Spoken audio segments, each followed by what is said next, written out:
Kami dari kelompok 3 akan mempresentasikan hasil kerja kelompok kami yang mengenai probabilitas distribusi normal.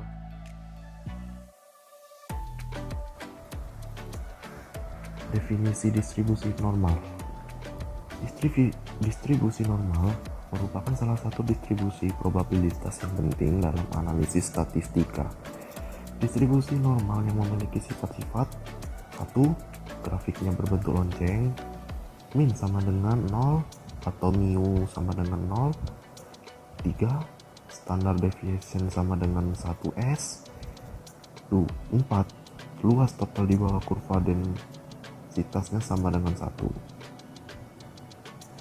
Berikut adalah contoh distribusi normal dari termometer.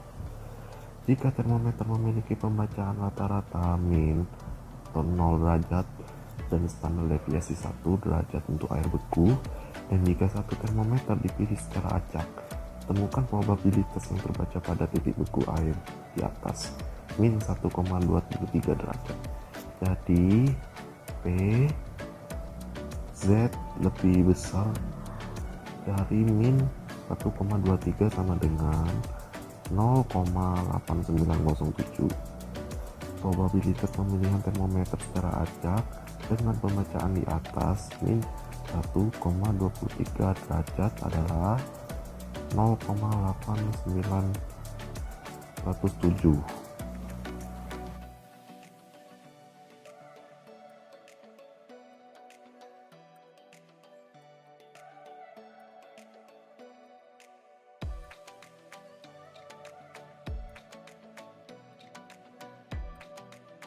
Kita bahas bagaimana mengaplikasikan distribusi normal. Untuk distribusi normal yang tidak standar, artinya min tidak sama dengan 0 atau standar deviasi tidak sama dengan 1, kita bisa menggunakan konversi sederhana yang memungkinkan kita untuk melakukan distribusi normal, sehingga kita dapat menggunakan metode yang sama seperti distribusi normal pada umumnya. Rumusnya adalah Z sama dengan X min U per tau, di mana Z adalah nilai normal baku, nu adalah rata-rata hitung suatu distribusi, X adalah nilai dari suatu pengamatan atau pengukuran, dan tau adalah standar deviasi.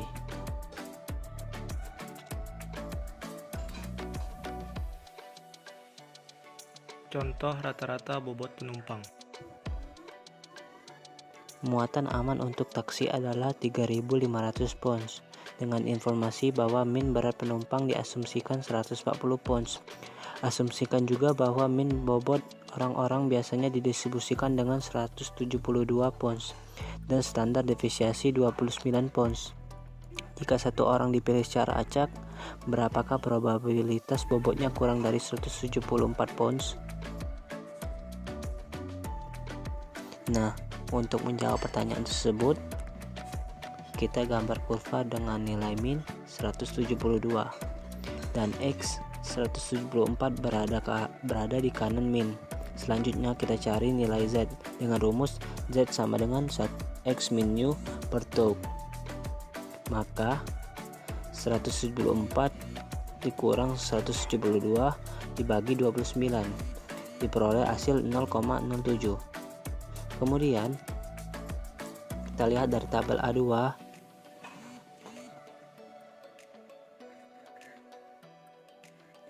maka probabilitas bobot kurang dari 174 pounds dipilih secara acak adalah 0,5279%. Selanjutnya kita akan membahas materi tentang teorema batas tengah.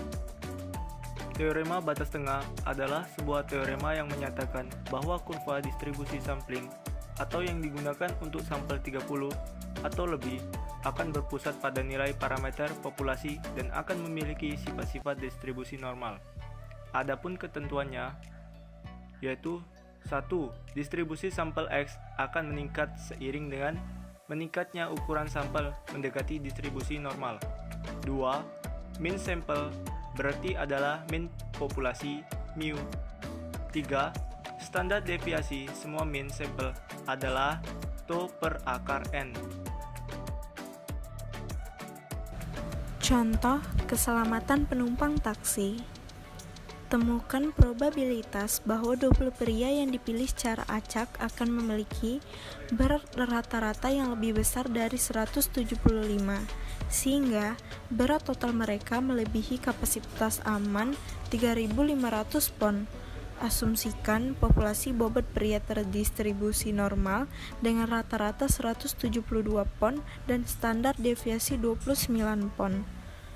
Pertama, kita gambar kurva dengan min 172 senilai X, 175 di sebelah kanan min, lalu kita cari nilai Z dengan rumus Z sama dengan X min nim tu per akar N, yaitu 175 dikurangi 172 dibagi 29 per akar 20, diperoleh hasil 0,46.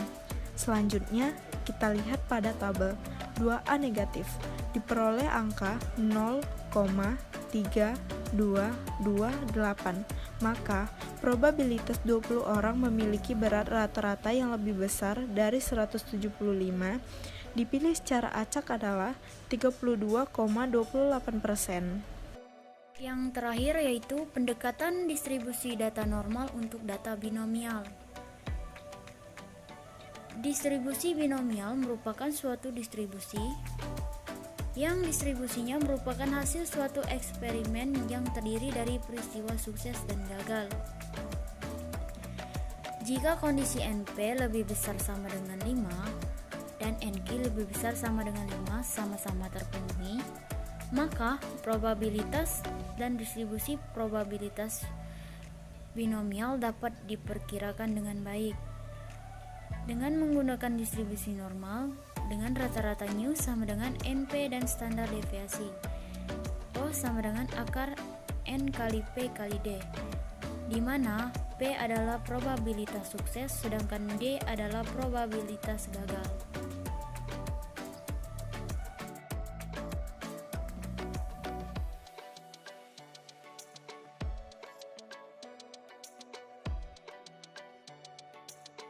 Contoh, Ibrahim merupakan pedagang buah di Tangerang. Tiap hari ia membeli 300 kg buah. Probabilitas buah tersebut laku dijual adalah 80%, dan 20% kemungkinan tidak laku dan busuk. Berapa probabilitas buah sebanyak 250 kg laku dan tidak busuk?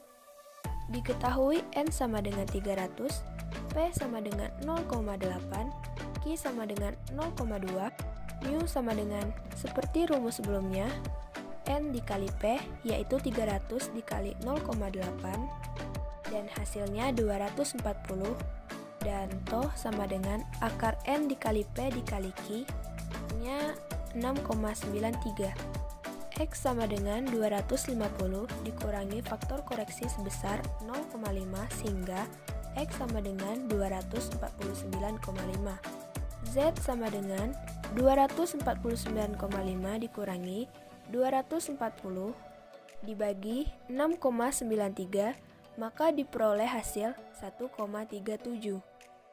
Kemudian nilai P, Z di bawah 1,37 adalah 0,4147. Hasil tersebut kita peroleh dari tabel A2 pula. Sehingga probabilitas laku adalah 0,5 ditambah 0,4147 sama dengan 0,9147 atau 91,47%. Nah, cukup sekian pemaparan dari kami.